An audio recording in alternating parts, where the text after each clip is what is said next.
ఈ కాలాతీతమైంది కాబట్టి చాలామంది సభ్యులు మాట్లాడినారు.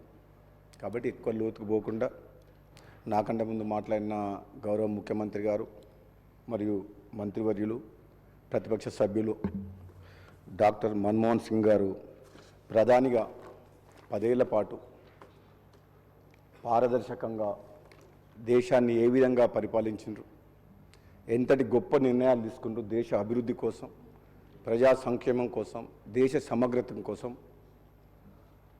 ఏ విధమైన నిర్ణయాలు తీసుకొని వాటి వల్ల ఈ దేశ ప్రజలకు ఆర్థిక సంక్షోభం నుంచి ఏ విధంగా బయటపడ్డ విషయాలు సభ్యులందరూ కూడా ప్రస్తావించారు. కాబట్టి మళ్ళీ ఆ ప్రస్తావనలు పోకుండా కేవలం ఒక్క విషయం అయితే చెప్పగలుగుతా అధ్యక్ష, జీవితంలో అందరికీ రాదేమో అటువంటి అవకాశం మన్మోహన్ సింగ్ గారు ప్రధానమంత్రిగా ఉన్నప్పుడు 2009 నుంచి 14 వరకు పార్లమెంట్ సభ్యునిగా ఉండడం, పార్లమెంట్ చరిత్రలోనే మీ పార్లమెంటు నా సహచర పార్లమెంట్ సభ్యులందరం కలిసి తెలంగాణ గొంతు వినిపించి 5 ఏళ్ల పాటు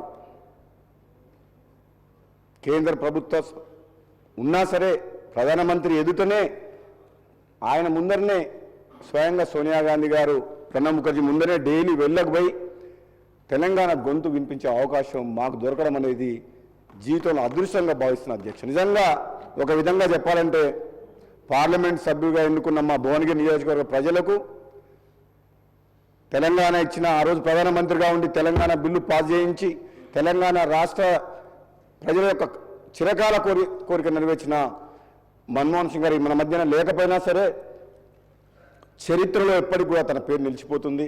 మేమందరం కూడా దాన్ని అదృష్టంగా భావిస్తున్నాం అధ్యక్ష.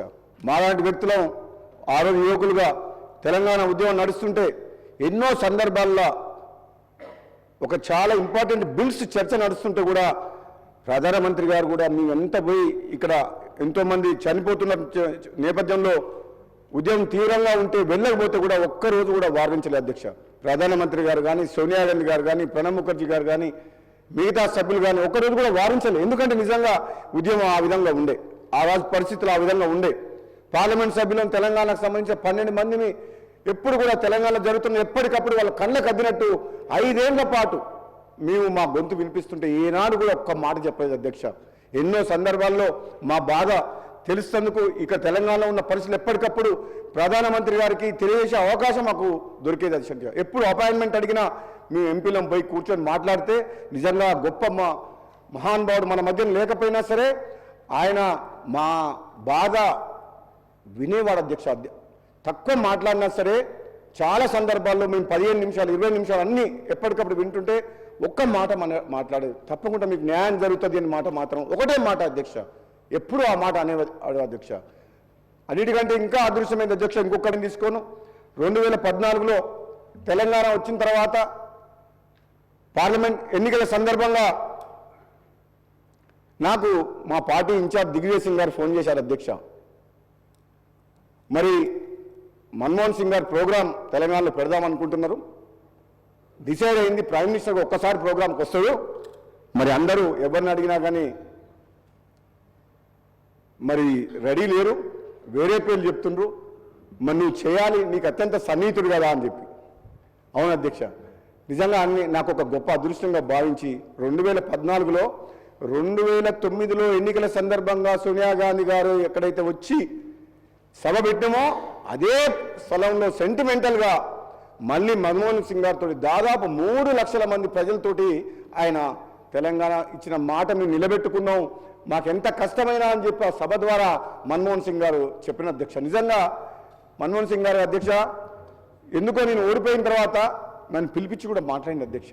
రిజల్ట్ వచ్చిన తర్వాత ఆయన ఫోన్ చేసి తన మనుషుల ద్వారా ఓడిపోయినా అని తెలుసు. ఎందుకంటే ఏకైక ప్రోగ్రాం 2014లో తెలంగాణ వచ్చిన తర్వాత మన్మోహన్ సింగ్ గారు భువనగిరి సభ అధ్యక్ష బ్రహ్మాండంగా ఆ సభ చూసి నాతో మాట అన్నాడు అధ్యక్ష, 10 ఏళ్ల కాలంలో నేను ముఖ్య అతిథిగా ఇంత పెద్ద సభ ఎక్కడ నేను ఉద్దేశించి మాట్లాడలేదు అని చెప్పాయి అనే అధ్యక్ష. కానీ మా అదృష్టం మీరు రావడం, ఈ భువనగిరి గడ్డ మీద, ఈ తెలంగాణ గడ్డ మీద తెలంగాణ రాష్ట్రం ఇచ్చిన తర్వాత మొట్టమొదటిసారిగా ప్రైమ్ మినిస్టర్ హోదాలో మీరు ఇక్కడ రావడం మాకు అదృష్టంగా భావిస్తున్నామని చెప్పి ఎప్పటికి కూడా జీవితాంతం గుర్తుపెట్టుకునే క్షణాలు అధ్యక్ష. నిజంగా ఎమోషనల్గా మీ ఒక్క మాట చెప్పదు అధ్యక్ష. మన్మోహన్ సింగ్ గారు ఎప్పుడు కూడా పట్టించుకోవట్లేదు అని చెప్పి అనుకునేటోళ్ళు చాలామంది అధ్యక్ష. తప్పు అధ్యక్ష. ఆయనకు మా బాధ అంటే ఎంత ఫాస్ట్గా ఒక విషయం గురించి ఎప్పుడన్నా అతని దగ్గరికి పోయి పార్లమెంట్లో ఎప్పుడంటే అప్పుడు అపాయింట్మెంట్ ఇచ్చాడు అధ్యక్ష మా సభ్యులకు. ఒక 2 నిమిషాలు చెప్పగానే నాకు మీ బాధ అర్థమైంది, మీరు వేచి ఉండండి మీ సమయం కోసం, ఇప్పుడు గవర్నమెంట్ ఆఫ్ ఇండియాలో సెంట్రల్లో మీకు అన్ని పరిస్థితులు తెలుసు కదా, సహకరించండి, మాకు సమయం వచ్చినప్పుడు మీకు తప్పకుండా న్యాయం చేస్తామన్న మాట పదే పదే ఎన్నిసార్లు కలిసిన ఆ మాట అధ్యక్ష. ఆ మహానుభావ నాయకత్వంలో ప్రధానమంత్రిగా తెలంగాణ రావడం అనేది నిజంగా అదృష్టం.